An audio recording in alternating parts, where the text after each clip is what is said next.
If you clicked on this video, you're probably wondering, how is it that some people can eat whatever they want and stay thin, but someone else could be on a diet and be really struggling, or maybe you're struggling to even just maintain your weight?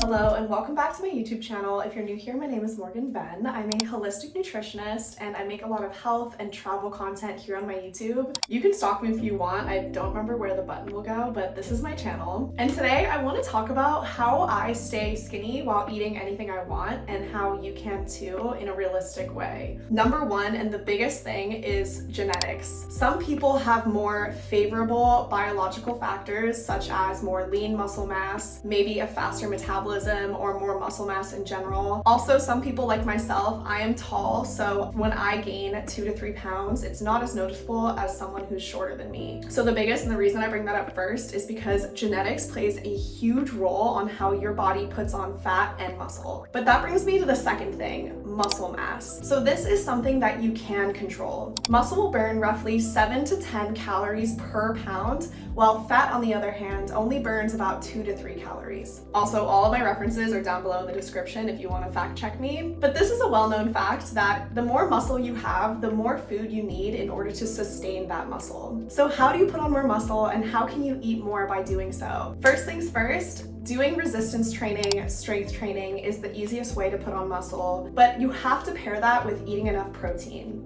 Essentially, the best fitness tip I learned was you have to focus on time under tension, which basically means ripping apart the muscle. And you can do this in multiple ways. You can do this by working until failure. You can do drop sets, and you can also do this by pulsing out an exercise, but it's essentially doing a movement until you physically feel like you can't anymore. And then when it comes to eating enough protein, this is a hard one because I don't think you can specifically calculate your body's needs, but there are some ways that you can kind of guesstimate how much protein or how many calories your body may require to gain muscle or sustain the body you already have. I'm including one down in the description. It's called the TDEE calculator, but I want to just give a bit of a warning. I personally don't believe in counting your calories, and I'm going to talk about that in the next section because, at least from my own personal experience, when you get too obsessed with numbers, you end up neglecting other factors like how your body is feeling that day, if your activity level changes day to day, also if you're a woman like me, how your body's needs fluctuate based on your cycle.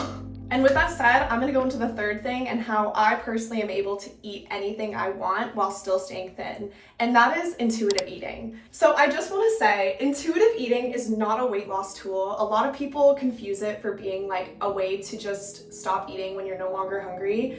Intuitive eating was actually created for people who've struggled with eating disorders and was a way to help people have more food freedom. I've made a video about this in the past on how you can start intuitive eating, but very briefly, intuitive eating is all about listening to your body's hunger levels, your fullness cues, but also not neglecting the fact that you should be able to enjoy all foods. You can honor your cravings. You don't have to stop yourself from eating something you really want to out of the sake of these food rules that society or maybe people have created in your life. I know personally I used to be terrified of carbs, even bread and rice, because I thought, oh my god, carbs make you fat. But when I tell you that is so far from the truth, and carbs are actually your body's preferred fuel source, it just makes you think there's all these rules around eating that have no reason to exist. They should not be, a lot of these rules should not be commonly thought of, honestly.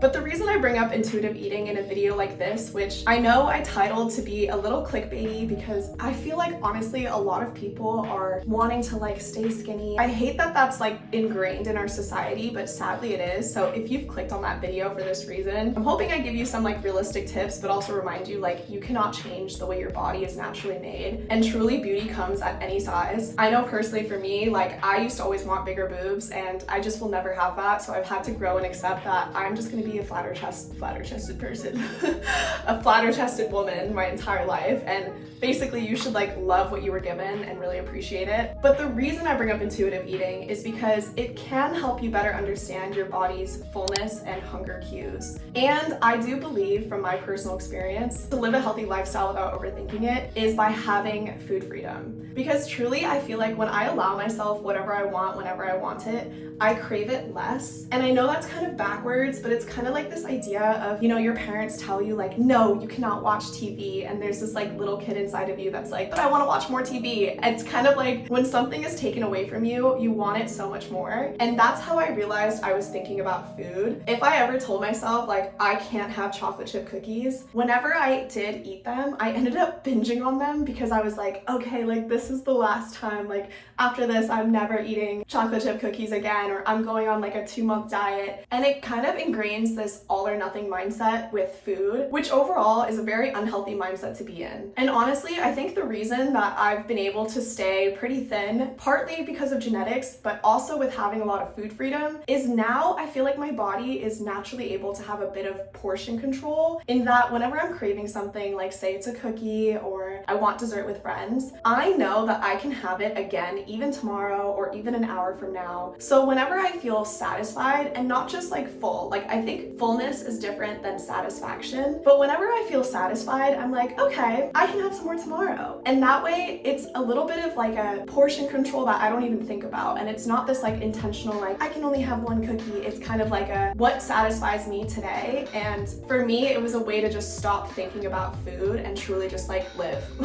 But the last thing on this topic, because of course you probably click on this video and you're like, girl, where are the real tips? Honestly, if you are trying to stay at a pretty reasonable weight, maybe a healthy weight, and you want to eat whatever you want but not be so strict about it, you could practice a little bit of portion control. And one way to do this without even thinking about it is just by filling your plate with a lot of fruits or vegetables and eating some fiber before the main part of your meal. I'm not saying you should go eat a full bowl of vegetables to stuff yourself before eating a burger, because in the end you're just gonna feel like really bloated and uncomfortable and maybe all you wanted was a burger. What I am saying is by including more fiber in your diet, this helps with not just feeling more full, but also is really good for your digestion and overall gut health, and it's just a healthy thing to practice, you know? Anyways, I hope you enjoyed this video. Comment down below if you have any questions that I will make sure to read and answer. Make sure to like and subscribe if you haven't already, and I'll see you in the next video.